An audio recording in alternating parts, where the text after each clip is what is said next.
We'll call to order the Rutherford County Regional Planning Commission for February the 12th, 2024. At this time, we'll have our prayer and pledge by Commissioner Jim Thompson. We ask that everyone please stand at this time.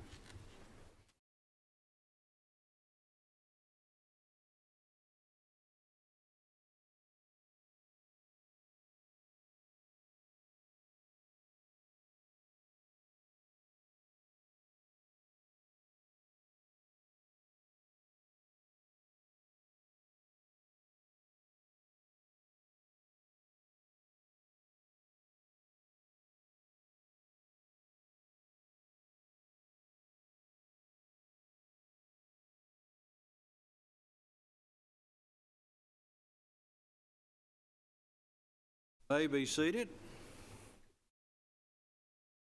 Thank you, Commissioner. It's good to see each and every one of you here this evening. We'll now have our roll call and determination of quorum. Jim Averwater. Jeff Phillips. Mike Cush. Lee Bogle. Charlotte P. Ray Gooch. David Jones. Chip Pinion. Marvin Whitworth. Jim Thompson. Pettis Reed. Here. We have a quorum. We have a quorum. Now we'll have the approval of our minutes from January 8th and the 22nd of 2024. Ask our Vice Chairman, Lee Bogle. Thank you, Mr. Chairman. I have reviewed the minutes of both of those meetings for January 8th and January 22nd and found those to be in good order. Therefore, I make a motion to approve. Have a motion to approve those two sets of minutes. Do we have a second? Have the second. All those in favor say aye. Those opposed, they have been approved. Public comment period. Mr. DeMasi? No, sir. We had no one sign up. I did have one lady come up right before the meeting and ask if she needed to sign up for the public hearings, but I explained to her that this is a different part, so nobody came for the public comment period. Okay, thank you, sir. Items withdrawn or deferred. Mr. DeMasi? No, sir. We'll move into our new business, which concerns our rezoning and zoning ordinances, amendments, and requests. Just a reminder that all rezoning, zoning ordinances, amended, and requests will be considered at the March 14th, 2024 Board of Commissioners meeting unless deferred or withdrawn by the Planning Commission or the applicant. Beginning with item 1. Bill Charles for Kingwood Lane Owners, LLC, REZ 24006. Location is the Franklin Road. Commissioner District is for Romel McMurray. Size of the site is approximately 704 acres. Tax map parcel, there's various tax maps. Existing zoning is planned unit development, PUD. Proposed zoning, PUD amendment, and RM to the PUD for additional to the Southern Harmony subdivision. Mr. DeMasi. Yes, Mr. Chairman, thank you, and good afternoon, or good evening, everyone. As you stated, the applicant is proposing to, there's two components to this application we'll talk about here in just a moment, but they are proposing to make an addition to the Southern Harmony development located on Franklin Road by adding 124 acres on the south side of that development. Similar to the existing development, this will be an age-restricted community to those aged 55 and older.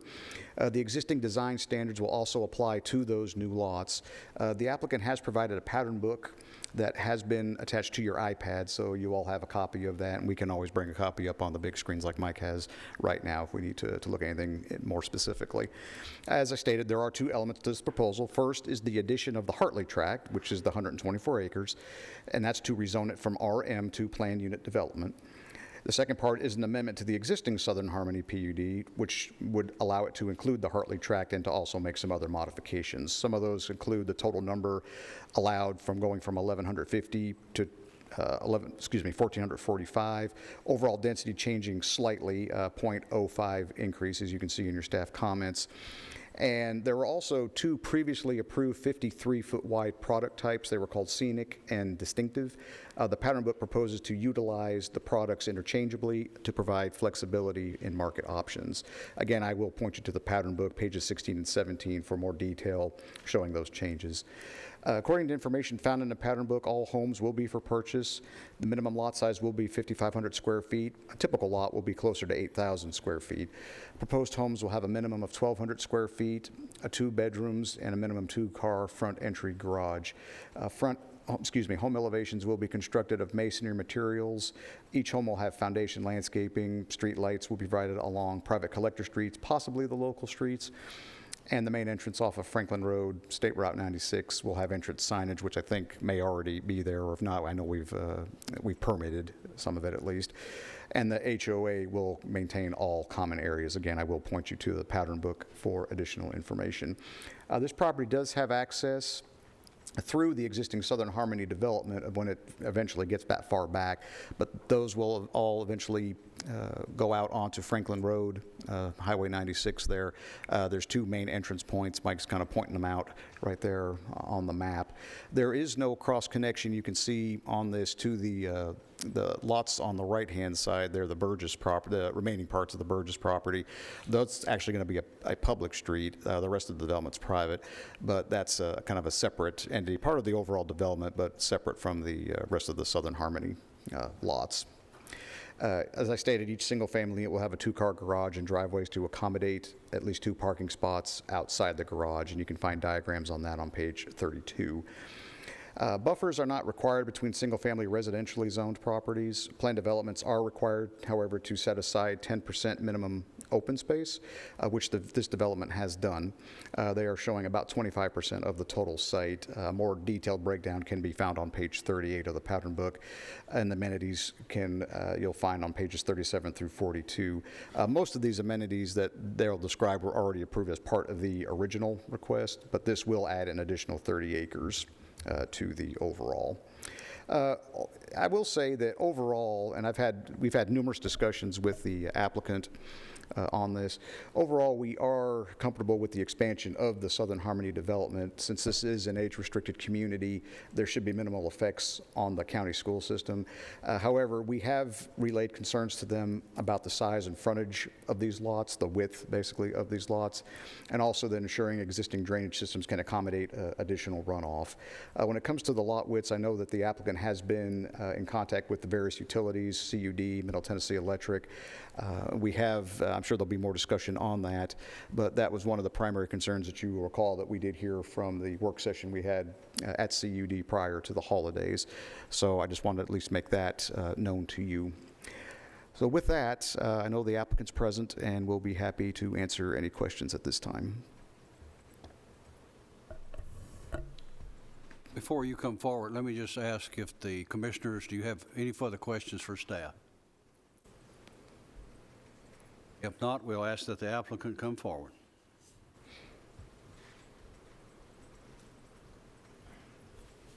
Thank you, Chairman. Matt Taylor of SEC, located 850 Middle Tennessee Boulevard here in Murfreesboro. I've got Mr. Bill Charles, the applicant on the project with me, as well as some representatives of Pulte, the builder here. Doug did a good job summarizing the project. You know, really it's just an expansion of the previously approved Del Webb. Del Webb has already started. I think their models are up. I don't know if they've actually started any vertical construction on individual homes yet, but I do know that they have some models up. You know, we're gonna have the same lot sizes, same lot widths that's in the previous plan. Gonna have the same quality homes, same size homes. We're gonna continue with the same detention and stormwater program. Really, it's over detaining, just like the commitment in the original. That way we can help the downstream neighbors. So this project is going to follow those exact same guidelines, and we'll provide all those calculations with our construction plan. As Doug said, we'll continue to have the 55-plus age restriction. Just like the previously approved plan, we'll continue to have the private roads, so the county's not going to be burdened with that maintenance. It's all going to be on the HOA.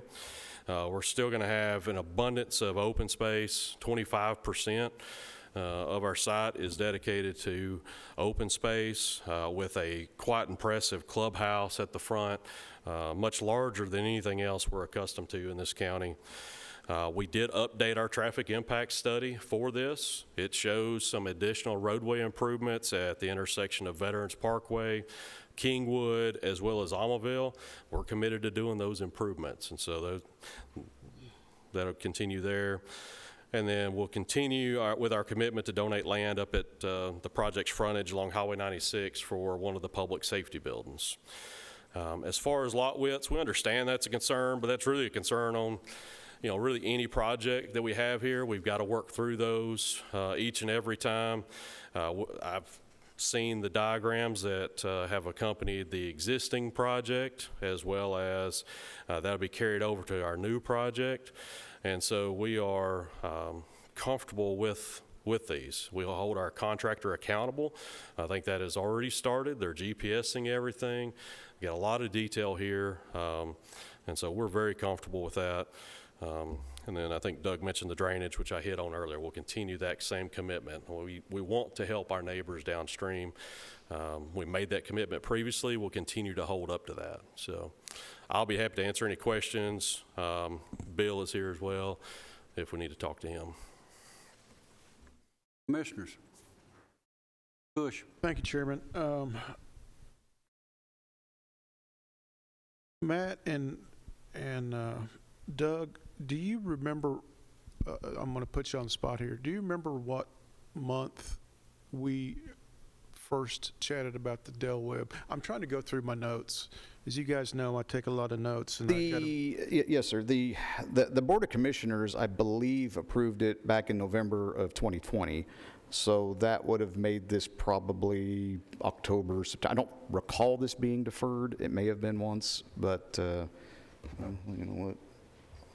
I've got my So City Works. around October of 2020, maybe? Yeah, Okay. actually, I've got my City Works program here. Okay, I can pull thank it you. up real quick. Just bear with me a second.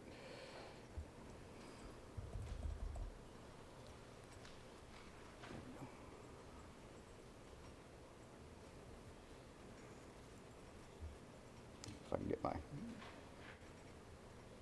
computer working.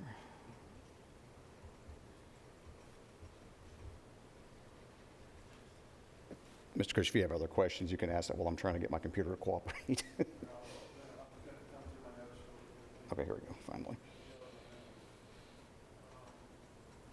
I kind of recall, and tell me if I'm off base here, was this not one where we had a detention pond that we agreed because it has a the flow tends to cross 96 down into the lower subdivision, that you were going to like double the size of the detention pond or something like that? I don't think it was quite double. I think we are over detaining by at least 50%. And so if, the regs require us to detain, if it required us to detain to 100, we were cutting that flow by an additional 50%. So dramatically reducing the flow to that downstream, because 96 and Royal Glen, I think, is the Yeah, Royal neighborhood. Glen, okay. That's All right, so the addition of, what is it, 120 some acres? For the Hartley? approximately. About addition? 124, yes, sir. So where will that water Bring- feed into this existing detention, or will it require its own new detention? It will do both. It will have some of its own additional detention, and then some of it may go into existing ponds as well, Mr. Cush. Okay, so if we need a second system for the Hartley, will you also follow those same design standards and go 1.5 times larger than what? Absolutely. Okay. And I did find, it did go to the Planning Commission. It looks like it was, I just had it, there it is, October 12th of 2020. So then it went to the Board of Commissioners in November, the 12th as well, November 12th of 2020.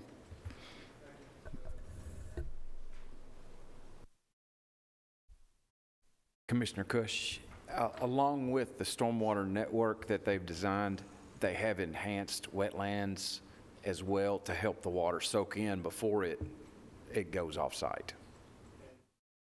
Just to remind the rest of the audience, in a wetland situation like that, they cannot touch that. They can't step foot in it. Yes, sir. That land has to remain raw or natural. and- Well, they did enhance it. They modified the soil, allowed it to absorb better. They put wetland plants in there. They bermed up the edge to help with that, and I think I can try to get you a photo. Yeah, and a lot of the enhancement was about plantings and that soil. Essentially, the wetlands have been degraded over the years because of the cattle. Yeah. And so they were just low grade. And so I remember whenever that idea or concept was introduced to TDEC or the Corps or both, they were very excited about that concept. They don't get that opportunity very often. Usually it's people just wanting to take it out. Here we were trying to enhance. Okay, I found my notes.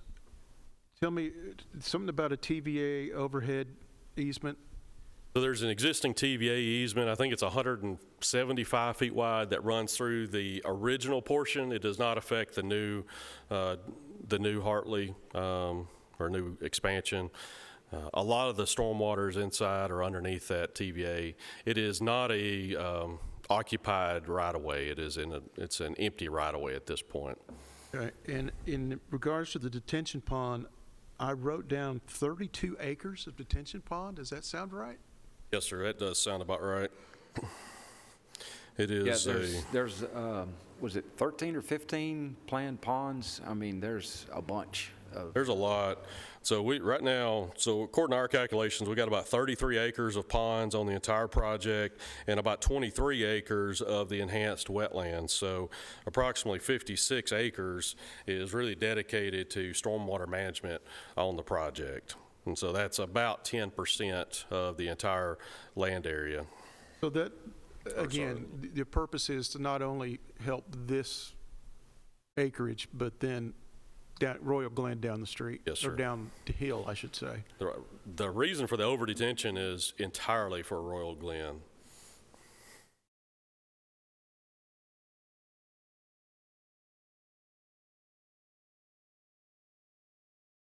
Y'all go ahead. I'm Anyone else? still reading. Mr. Phillips? Matt, if I could, you could refresh my memory, which I don't have any right now, but the lots that have already been approved, how many of those are 53 foot and how many of them are, whatever they are, 65 or 75 foot? How many lots have been approved and how many are 53 foot? So today, you got about 1,150 that were in the original approval, and approximately 85% of those, about 936 were the 53-foot wide. So quite a few 53s have already been approved? Yes, sir. And how many in this new section? The ones in the new section are all 53. We did not do any of the wider homes in this particular section. We're setting minimum, so if my client, if Pulte, the end user here, does see a market for that, they could elect to make them wider. It's just we couldn't go the reverse option on that. This commission, and I'm speaking for the commission, and I probably shouldn't, but this commission has been going away from smaller lot sizes, and our comprehensive plan hopefully will address that in the future. But can you address the concerns, especially that was brought up in our training session back in December on minimum on smaller lot sizes and how you've addressed some of those issues? Yes, sir. So really the reason in our lot size is our buyer. You know, our buyers are moving in to downsize to get away from maintenance, so but they're not wanting to go to a condo or a townhouse, and so they're still wanting a little bit of a yard, but they're wanting it to be minimized. And so we want to give them the house that they want, but minimize their maintenance. And that's really what drives these lot sizes, is the size of the house. Some of the houses on the 53 are not 43 wide. They're 35 to 40 wide, I believe. So you get a little bit extra side yard. But because of the utility requirements and those, and the driveway requirements and the clear space, we can't make the lot any narrower and make it work and still comply with all those regulations. And so what they've done in the section that's already approved, and what we're carrying over to this is lay out a very detailed utility, I'll call it a utility map on each individual block, and coordinated that with individual utilities. And so they know exactly on every lot where the gas line's gonna go, where the electric line's gonna go, where the phone line's gonna go, and of course CUD's meter and step tank. It is a very, very detailed plan, much more detailed than what we would normally have to do. We understand that they have to put those things in perfect, and my understanding is they're executing on that. I'm not saying they're 100% correct in the field, but they've got to fix those issues. And frankly, if we're at 60 or 65 or 70, if the contractor's not paying attention, we experience those same exact situations and errors, even on wider lots at times. And I will say that the only reason that this program works is because of the private streets. If they were public streets, this program would not work. You could not be this narrow or this tight. Thank you for that. Also, these are private streets, and we're not expecting a lot of kids in that neighborhood.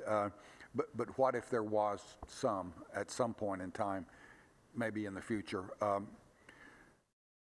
How would a school bus address the needs of those kids?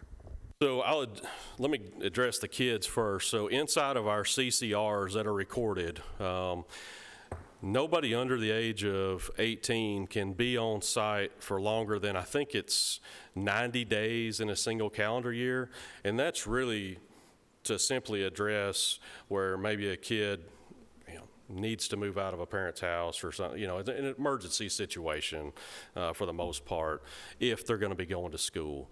And so outside of that, our streets are designed to meet this county's horizontal requirements in width, as well as all of our curves, and the same thing on the vertical. So we're not really getting out of any requirements. It's simply because it's private, we can utilize the streets and that private right-of-way how we want to, and instead of necessarily how the county would normally treat those.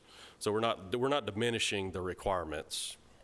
So from an emergency response situation, the streets would handle emergency response equipment? Yes, sir. And obviously with our clientele, our buyer, is a very sensitive topic. They're becoming more advanced. They're getting more experience. And so as you become more experienced in life, you need those services more frequently. And so that was one thing that we were excited about when we agreed to donate the land for the public safety building, is we're going to have that right at our front door. That's a huge selling point, I think, for our future residents. Yes, Matt is correct. The streets are the same as our public county streets. They're even inspected by our construction inspectors. So they will be county standard streets. It's just the right-of-way is smaller. Did you get that, Commissioner Phillips? We're not getting old, we're getting experienced.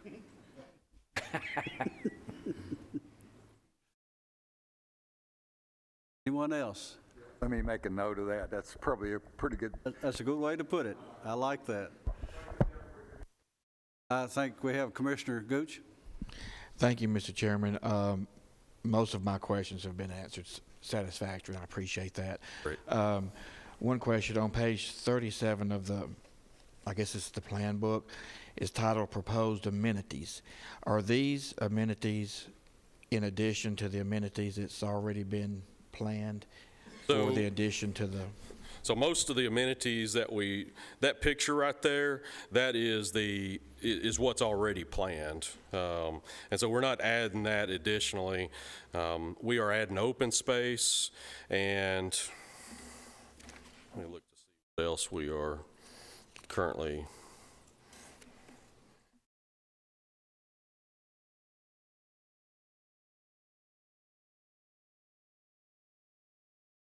Mainly just open space with this, and our residents would get access to that amenity center. I don't think we're adding any physical features. Is that right, Bill?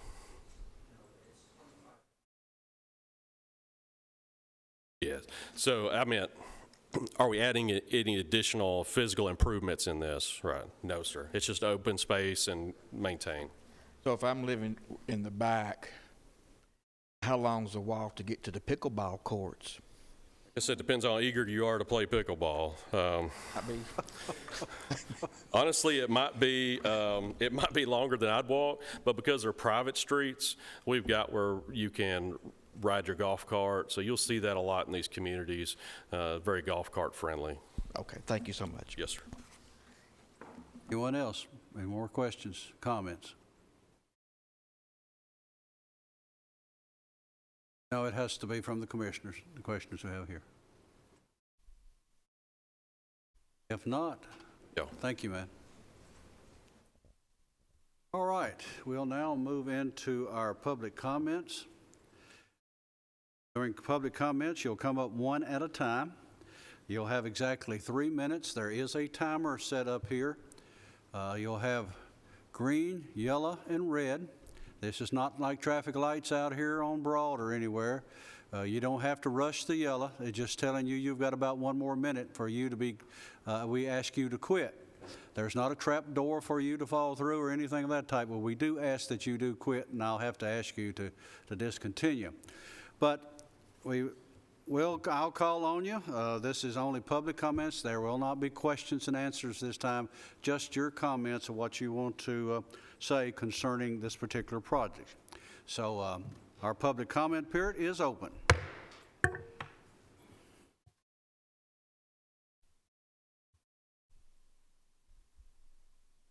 Give us your name and your address. Carl Reynolds, 110 Carroll Drive, which is right down the road from Royal Glen. I've heard a lot about water runoff and amenities and everything. My question is where's the water supply coming from?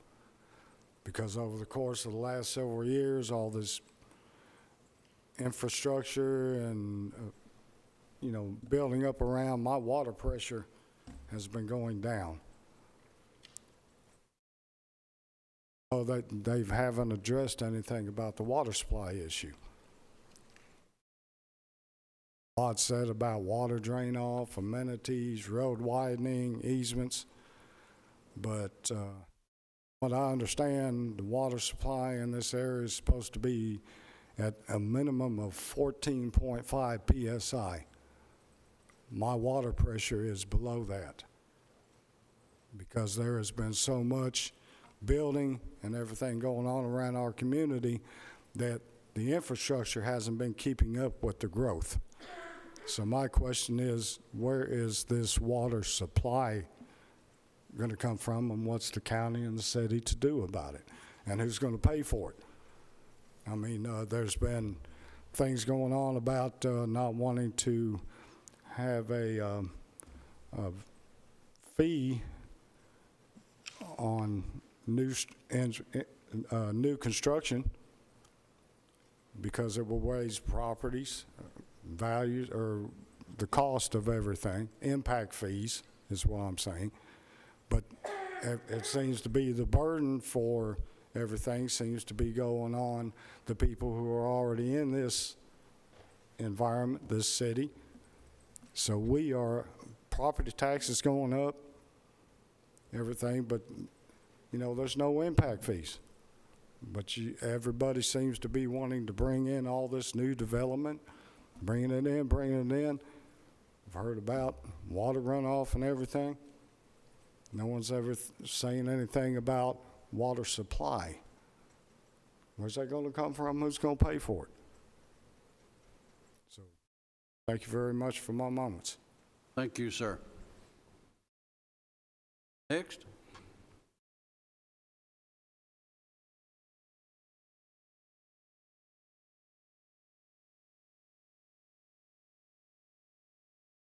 You can pull that down if you like. Good evening. My name is Jennifer Hartley. I live at 1007 West Clark Boulevard. I'm here tonight to speak on behalf of my husband and the Hartley family as the landowners. Jeff and I were born and raised in Rutherford County. Our families have lived here for many generations. The farm that you are calling the Hartley property has been in my husband's family for 4 generations since the mid-1800s. We care very much about what happens here. This is our home, and obviously has been our home for a very long time. We were very selective about who we considered to work with on the farm. We've had many offers to sell, but until we met Bill Charles about 6 years ago and his team, we weren't even considering any type of project on the farm. I've been very impressed with Mr. Charles and his team. They've been very thorough and intentional and to carefully plan this development in a way to really enhance our community. I trust him and his team and to complete this project with integrity. I feel this development will enhance our community by bringing in tax revenue with no burden on our public schools and little burden on our traffic. As far as the water situation goes, it's my understanding that the developer will be paying for a private water line to supply the development. So hopefully that will not further burden the area around the development. I do ask you to consider approving this development and making this project that I feel is very special and unique to our community even better. Thank you. Thank you. Next, anyone else?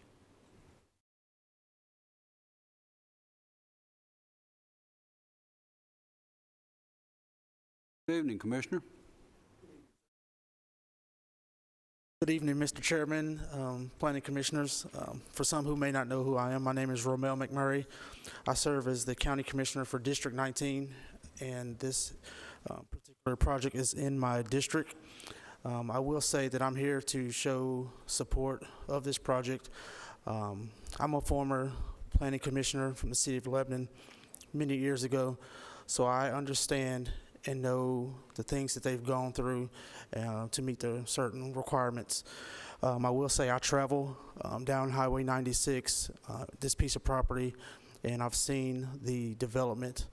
I haven't had any concerns or issues from any of the neighbors around. In fact, I've spoken to some neighbors in that area that supports this. I will say I'm a little jealous that I don't meet the age requirement to fit into the building to this project yet. You're just not experienced. Just not experienced enough. Yeah, but I've had meetings, several meetings with Mr. Charles, probably more phone calls and emails than any other county commission or planning commission projects over the past year.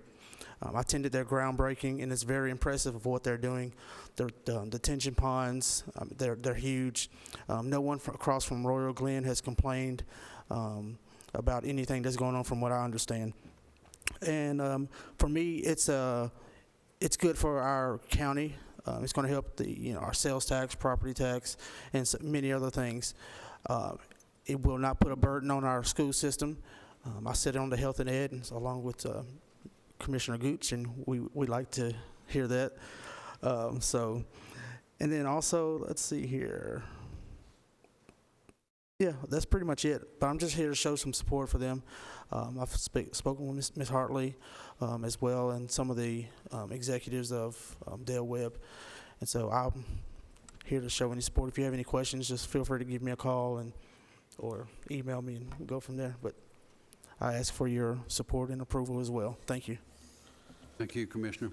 Appreciate you being here. Anyone else? Not, I'm closing the public comment period. And Commissioners, we'll bring it back to you. We do have Jason Laxton with us from CUD. Would you like to hear his comments concerning the utilities out there? Since we did have someone come up and ask that information. Jason, could you come forward?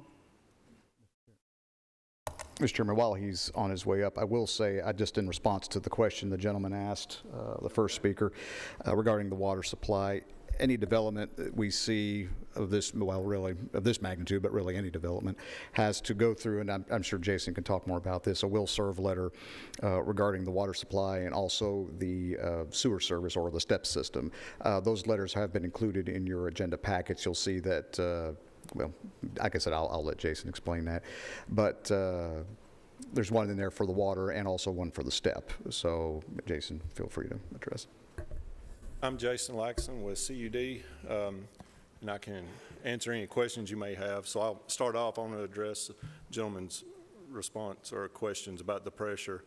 I have taken his name and address and phone number. I'm going to have that checked in tomorrow. But according to what I'm seeing on our information, is there should not be a pressure issue with him, and so we're going.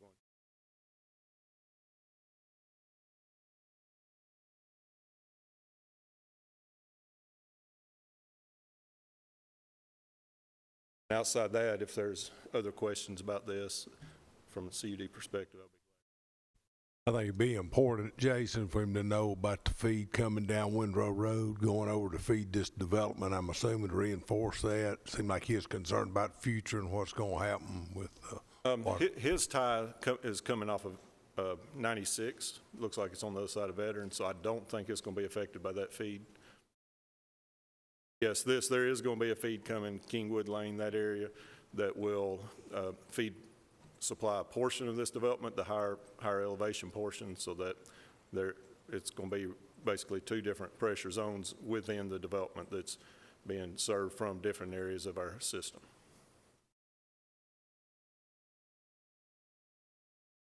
Commissioners, any questions you have for Jason? Concerning utilities. Jason, the training session we had in December, we talked about step systems for the most part, but we also got into lot sizes as well. And we know that lot sizes, especially smaller lot sizes, creates some significant challenges for us. But I'd just like for you to kind of respond. The adjustments that Matt was talking about that they've made are things, I'm not saying that you're happy with it or have to be happy with it, but are things that you can deal with. These are the plan that Mike has up here now. We've been going back and forth on this probably a week or so now. At it, and yes, there's been some adjustments that we've requested. Some notes even on this have been put on here. This is, it's very tight, very difficult to work through. It is, they do have it shown where everything has its place right now. And if we're able to stick with that, then it appears to work here as long as we can make it work with the excavators in the field. Good answer. Thank you. Anything else? Not. Thank you, sir. Appreciate you being here this evening. Commissioners, Commissioner Gooch. Thank you, Mr. Chairman. Unlike Commissioner McMurray, I have enough experience to live out there. But since he stole that from District 20, I'll have to wait a little bit, I guess. But speaking of the neighbors, I know that Mr. Charles made himself available at least on 3 separate occasions when it first came up, and to talk about their concerns. And the biggest concern was the drainage, the water in the Royal Glen subdivision. And I think the people were kind of excited to hear about the retaining ponds and so forth that they were going to build, and there was really no opposition. So if it's appropriate at this time, I would like to make a motion to approve this with staff comments. Okay. Commissioner Gooch makes the motion to approve. Commissioner Averwater seconds the motion. Further comments? Not, we'll move on to vote. Madam Secretary, would you please call the roll? Jim Averwater. Yes. Jeff Phillips. Mike Cush. Yes. Lee Bogle. Yes. Ray Gooch. Yes. David Jones. Yes. Jim Thompson. Yes. Pettis Reed. Before I vote, I'm going to say something. I know back in 2020, when this first come up, I stood up to say something I wanted to give an approval to. And it was the fact of the way that this group has brought in the detention and wetlands to this development, something we're not seeing with anything else around here. And it was something that I thought was quite important in the way that it's done, which I think we could see more of this as far as the problems we have with stormwater. And I'm glad to see that they're doing that with this change, this addition that they're doing here.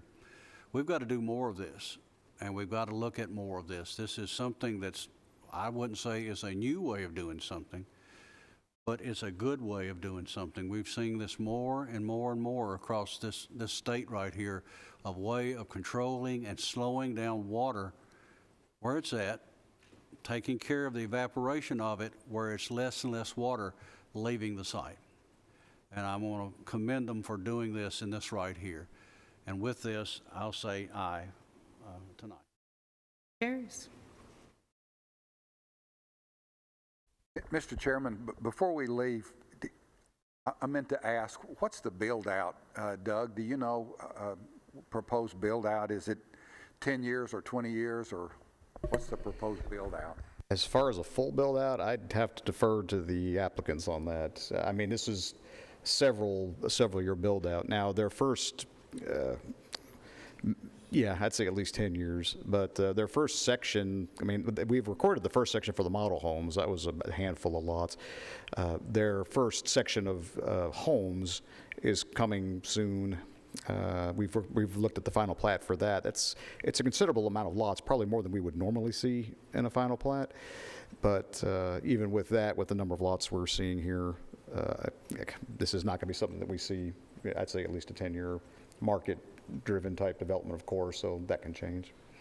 Correct me if I'm wrong, guys. Okay. 10 years is what you're saying, okay? Mr. McMurray, you may get there.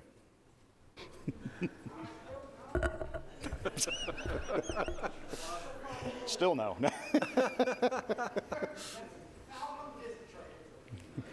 There'll be units available when you have that opportunity. Okay, it does pass. The motion does pass. We'll move now into item 2. Robert Kirby for JLB Partners, REZ 24007, location 5418 Franklin Road, Commissioner District 20, Trey Gooch. Size of site is approximately 4 acres, tax map 93, parcel 35. Existing zoning is residential medium density. Proposed zoning is office professional. Mr. DeMasi. Yes, sir, thank you. The applicant proposes to rezone this property, as you stated, from residential medium density RM to office professional to build a self-storage facility. This use is classified as general personal services in our zoning ordinance. The applicant is aware that even if this is approved through the zoning, that they will have to go to the Board of Zoning Appeals for a special exception, as many warehouses are only allowed by by special exception in this zone. So approval of this zoning would not approve the use that they're proposing tonight. There is a concept plan that's been submitted by the applicant. It is within your agendas on your iPads. It's not binding like the last one we just considered, because that was a planned development and this one is not. Plans for the property include construction of 4 buildings totaling about 35,000 square feet with a total of a little over 75,000 in impervious area. At this time, it does not appear that a manager's residence is being proposed. One is not required, but at this time it does not appear that one is being proposed. Access, of course, would be along Franklin Road. They are proposing a paved drive from the entrance onto Franklin Road. Of course, that's consistent with our regulations. Access and maneuvering areas will have to be paved. Should this be approved, compliance with access, parking requirements, and whatnot would have to be shown on an engineered site plan. Of course, that would be after the special exception, should they continue with the use as proposed. Properties zoned office professional are required as well to install a Type 1 landscape buffer adjacent to any residentially zoned properties. The property to the west is actually zoned commercially in the city of Murfreesboro, so no additional buffering is required on that side, but the remaining sides are zoned residential, so therefore there would be some buffering requiring on those sides. The Board of Zoning Appeals can also place reasonable conditions on special exceptions approval, which could increase the amount of buffering required. Of course, this would have to be reviewed on an engineered site plan as well, and our performance standards would also have to be met. As I stated, this property is adjacent to existing commercial zoning within the city of Murfreesboro. It's along a 5-lane arterial street. For those reasons, we did feel that office professional is an appropriate classification for this property. It also serves as a good transition zone between more heavily zoned commercial areas and also residential zoning. And I say that just because of the fact of the amount of uses, and we've discussed this in here before. The range of uses allowed in the office professional is more limited than what you would see in just your commercial zones, even your commercial neighborhood or services or whatnot. So with that, I'll be happy to answer any questions. I believe the applicant is present. And I do want to point your attention to a letter that we did receive today from someone that lives in the area in close vicinity to the property.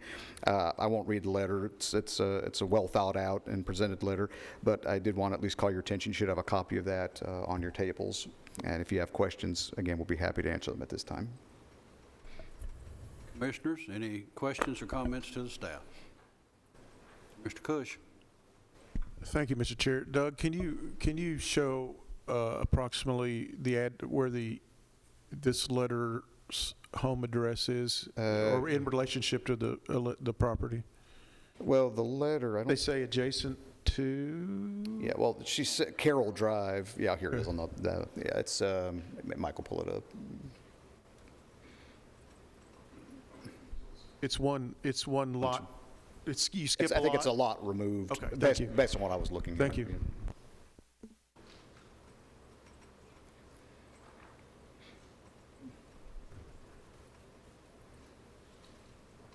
It's 123 Carroll Drive. 123 Carroll Drive is the address.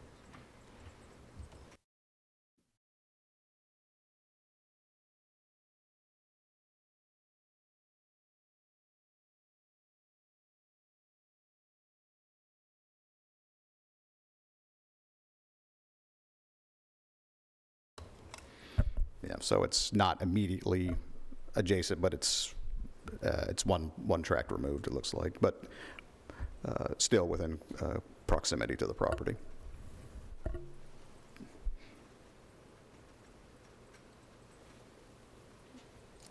Any other questions? If not, I ask the applicant to come forward. Or his representative. Matt Taylor of SCC at 850 Middle Tennessee Boulevard here in Murfreesboro. My clients are with me, Mr. Bobby Kirby, Jewel Hale, and Lake Kirby. My clients have been developing in Murfreesboro for a long time, I think for the better part of about 20 years now, and got a good reputation. They've done a few of these storage facilities. As Doug said, I think that this use does a good job of kind of buffering up against neighbors because it is a quiet use. It's not loud. It's very little traffic compared to a retail or restaurant, or even residential for that matter. So there'd be almost no traffic coming in and out of these. So outside of that, I think my clients have already purchased the property. I think they've started to clean up. There was quite a bit of debris on this site from the previous owners. They've started to clean that up. They've not started clearing the property just because they are not permitted to do that until we get through this process, but they have started to clean it up some, and that will continue and will be well maintained for perpetuity. I'll be happy to answer any questions. Commissioners? Mr. Gooch. Thank you, Mr. Chairman. Do you happen to have a picture of the rendition of what this would look like? We have not completed the architecture. We do have a concept plan that we anticipate. I think it was inside the pattern, or not the pattern book, but inside the booklet, or the agenda, my bad. But we've not picked the architecture. I do know in talking with my client, the building that faces toward Highway 96, we would intend for that to have a nice front, but once you get inside the property, I think they go back to being metal buildings, but once you couldn't see. Right. But what faces Highway 96 would be a stone or masonry of some kind. And do you know at this point if it would be like a key to get in, or some kind of would it be gated, I guess is my Yes, question. sir, absolutely. We will, Doug mentioned a residence. We don't plan to have somebody live here, but we will have like a little office. I think by code, we're required to at least provide bathrooms for the resident, or not the residents, the users or tenants. But then typically we'd have a small office as well. Gotcha. Other questions? Commissioner Overwater. Thank you, Mr. Chair. Matt, I've driven by this property many, many times, and of course, I shook my head so many times, I just don't even, I quit looking over there. You know, it just became part of the scenery. Does it still have all those old mobile homes on it? It does today. Those were all from the previous. That's something we will be taking off. I think today there's an existing brick home that is rented, and that'll probably continue to be rented until closer to time to breaking ground. But outside of that. As I recall in years past, some of those homes, mobile homes, flooded. Assuming that you guys are aware of how much that property is going to have to be raised for this project? Yes, sir.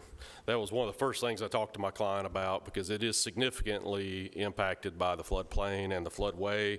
The concept plan that we have provided, that is the reason it's not on more of the property is because of the floodplain and floodway, so absolutely. And would we have the new owner's assurance that all of the trash and old refrigerators and all of that stuff will be hauled out of there and properly disposed of and Yes, sir. cleaned up? And because Absolutely. it is a riverine area and should be kind of protected for what wildlife is in there instead of trash. I don't disagree at all, and we will absolutely, they'll be doing that. So I think they'll be doing that as we work toward a permit for this plan. They want to get the site looking better, so they have started that process. I think they closed maybe about a month ago, if I remember correctly. So it's not been terribly long.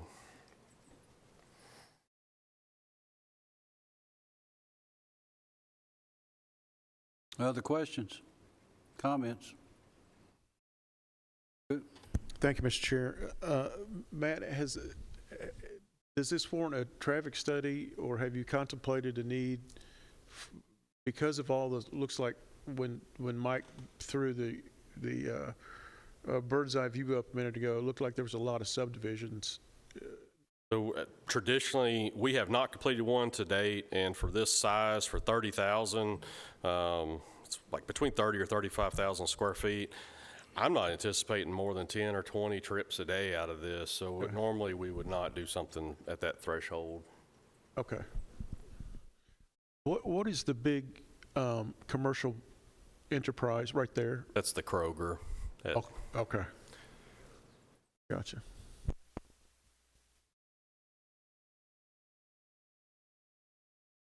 Other questions? Matt, in looking at the preliminary drawing on here, again, you've heard me say, and I'll keep saying it, and we just saw hundreds of homes being proposed just down the street from where this is located at.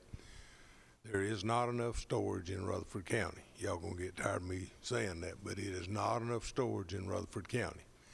One of the things that I see just on that proposed, and I'd say these gentlemen know what they're doing, but just down the road on Franklin Road, they built some big enough for boats, trailers, RVs, but with it being 25 feet apart, the young lady's not able to use it for her intended purpose. So as they get into this, my suggestion would be to make sure if it's for boats and trailers that they make lanes big enough to back a truck in or whatever. But anyhow, I can tell you, I don't know what better use for a piece of property land in a flood zone. They'll take care of that business as far as building it up and doing all that, but I don't see any school kids here either. Thank you. And we'll absolutely check those dimensions. Other questions? And you will see this again as a site plan review. Right. Thank you, Matt. If approved, yes. We'll now open for the public comment period. Same instructions. You'll have 3 minutes to come forward and voice your opinion. Begin right now. Does have your name and address. Evening.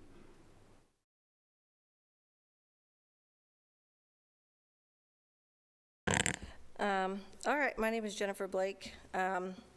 I'm the one on that letter there, 123 Carroll Drive. I own that property, but I also own Franklin Road, Lot 0, which is the adjacent property. We plan to build our home there.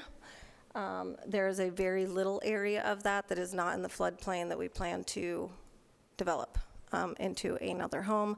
We have 6 children, and our goal was to leave them each a home when we pass. And Rutherford County is getting very expensive, so we also would like to keep our kids close. Family is very important to us, so just so you can kind of see that whole tree area that is next to this property is the lot that we intended to build with a creek view for our kids and grandkids. So just to clarify that. We actually looked at this property, the self-storage property, years ago.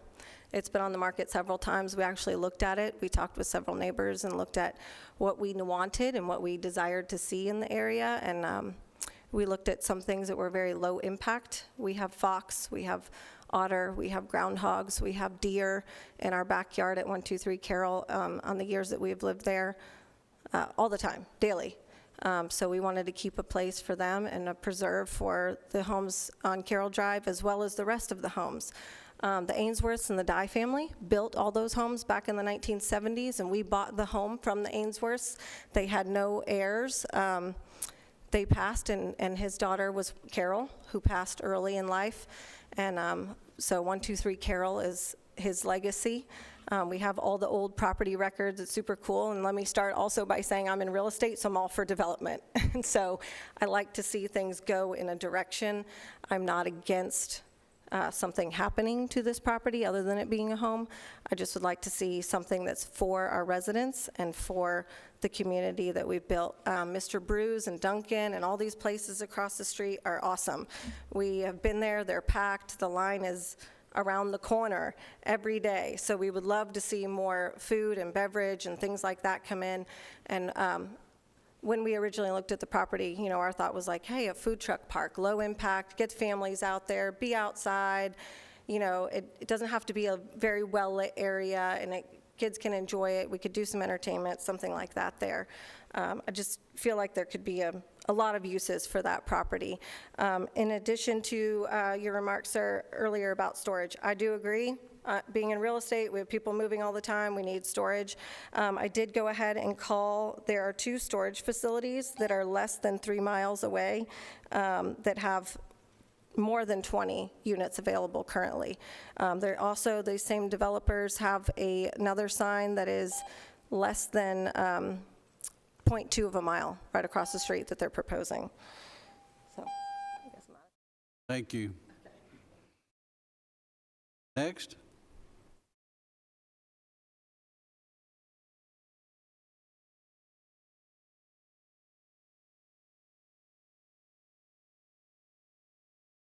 Carl Reynolds, 110 Carroll Drive. I have some property on Carroll Drive, which is just right around the corner from these properties. If I may, if someone look at the GIS map. This shows where this property is in the flood zone. And about 10 years ago, on June 23rd of 2014, Joseph A. Locke got up and made a comment in court about rezoning for the west side. Okay, but he made a comment about this property, and I have it right here in some court documents. And it states that the floodway area, the area that must remain undeveloped to convey the flood waters during a 100-year flood. The consequences of developing there is hazardous. It is hazardous to the development itself, but also to other property owners. By constructing water in that area, it may force it onto somebody else. We place extreme limitations on development in those areas, and any development in those areas must confirm that there would be no rise in the 100-year flood or will not cause any scouring erosion. Typically, it is not feasible. You may place a parking lot, that may be feasible, a greenway, a recreation, but something that involves a building or structure would be really prohibited. These are out of court records, court documents that I obtained, that I went through. So I, for one, along with my other people down here, we really oppose this because it's going to cause a burden, not on us, but the rest of the community. And it may push water problems down the stream. Just like several years ago, I think back in Las Casas or Walter Hill or somewhere, there was some properties that were built. A few years later, some construction was made upstream from them. Their properties ended up flooding every time it rained. The county of Rutherford had to go back and spent millions of dollars of rebuying these properties to relieve these. So that is something that we need to keep in mind, is what's going to go on downstream from all this development upstream. And this area is a flood zone. Thank you. Next. Anyone else?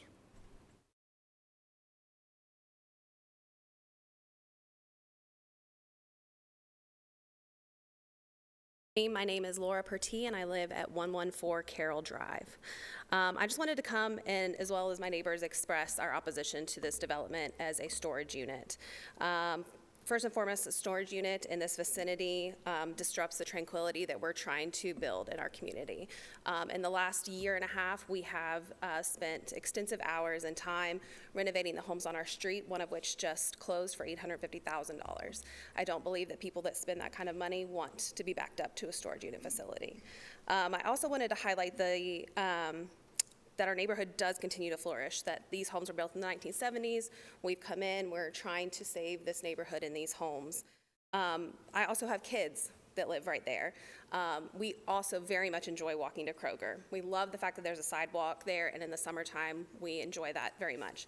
I'm very worried about the fact that if there's a storage unit facility there, the traffic in and out, even if it's about 20 a day, the big trucks, what's that gonna look like? And if somebody misses the turn, what happens then? Carroll Drive, you only go down it unless you accidentally turn in or if it's for a purpose. There's only 9 homes on our whole street. I also wanted to talk about that we have interest to see that developed. Like Jennifer was saying, we want to see something there that serves us, that serves our community, that really protects the environment that Overall Creek offers, that we have access to through our neighborhood, that we enjoy walking up and down. And I'm curious about what kind of impact a storage unit facility would have on specifically the environmental impact that would have. Also during construction, you know, the homes that back directly up to it were built in the 70s, and so what kind of impact could potentially be had on those homes. Let's see here. I also wanted to ask about if the county could review the deed restrictions for the residential zoning. I know a lot of our deeds also say basically this can only ever be zoned for residents. And so I'd be curious to know if you all would mind looking into that to make sure that the deed restrictions are the same and that you don't have to go to court to kind of remove that. And then like Jennifer said too, there's another proposed development by JBL Partners right across the street at Aldi, going up for another storage unit. There's one 2.5 miles away and one about 2.9 miles away. They definitely exist. The traffic is a concern. Jennifer was in a head-on collision turning left out of there. Is there going to be a proposed traffic lane to turn in there? These big trucks, they take a while if the gate has to open. How do they swing in? We're just very concerned about this, and we would prefer it not happen. Thank you. Thank you. Anyone else? close the public comment period. Commissioners? Comments? Do you want me to address any other questions? Questions, comments, whatever you may have? I can at least try to address some of the questions brought by the folks that spoke. The first, the most recent, about the deed restrictions. Those restrictions are between private property owners. We can't get involved in either enforcing or trying to make a decision of a zoning based on what a deed restriction may say. It's just not something the county's allowed to do. I'll ask our legal counsel if they want to chime in any more than that. As far as the flood zones, and I'm not an engineer, but I do know one to my right, so if I say anything wrong, I'm sure he'll let me know. But the gentleman who spoke, he's absolutely right, and when you look at the picture on your screen, the entire property is within a 100-year floodplain with a good chunk of it in the floodway. Now, a lot of the court case that he was referring to, I'm not familiar with what case that was, but I think a lot of what he was talking about actually dealt with the development in the floodway. You're not really supposed to do anything in the floodway, and he's right, you're not, and we wouldn't allow for any of that. I will say that you can have development in the floodplain, provided any buildings are built to the proper flood elevation. Wherever in the county, at least, wherever you have any fill in the floodplain, you have to have an equal amount of compensating cut in that area. So that means if they fill a foot here, they have to take the material from some other place in the floodplain on that property, so we're not losing any of that storage for the water that might come as a result of a 100-year floodplain. So as far as the impact downstream, it should be negligible. And it's something that we take very seriously here, as you all know. We look at plats and plans all the time, and drainage is probably our #1 concern. So, Mike, you'll feel free to add to that or anything.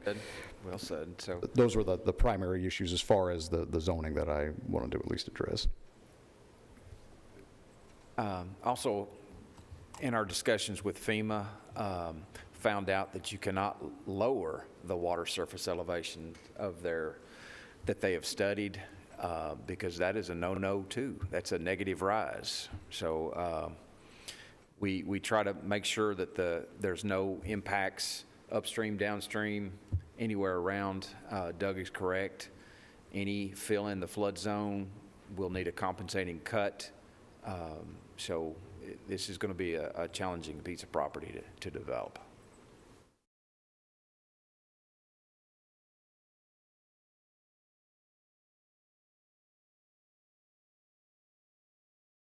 Any other comments or questions or a motion? Commissioners?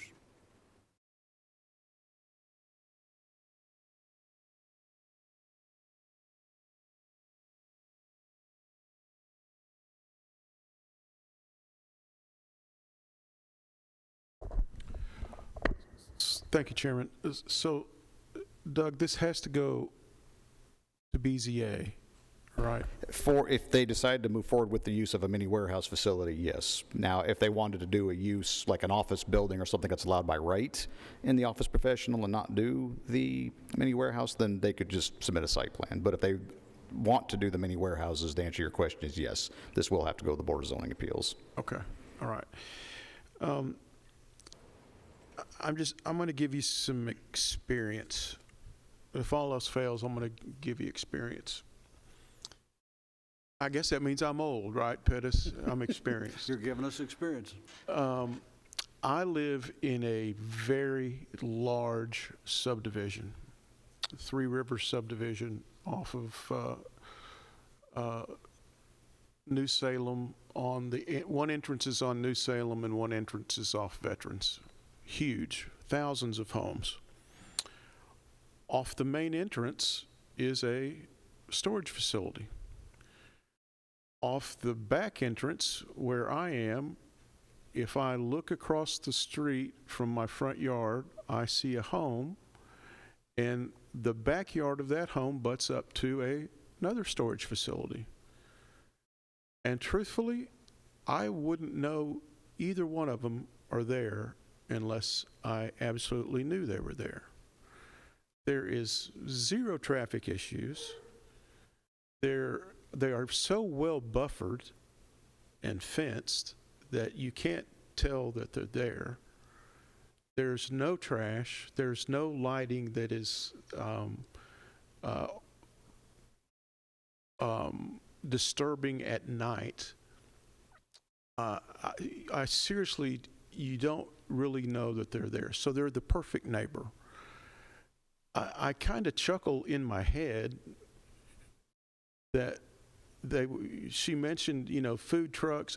She talked about trash in her letter. If you want trash, put some food trucks out there. The number one pollutant of anything in the waste stream are hamburger wrappers, cups from soft drinks. That is the biggest polluter anywhere. So if she does not want trash blowing up against her in her lot and her house, then do not beg for anything to do with food service on that corner. So I'm going to make a motion to approve this, subject to all staff comments. Motion to approve, Commissioner Cush.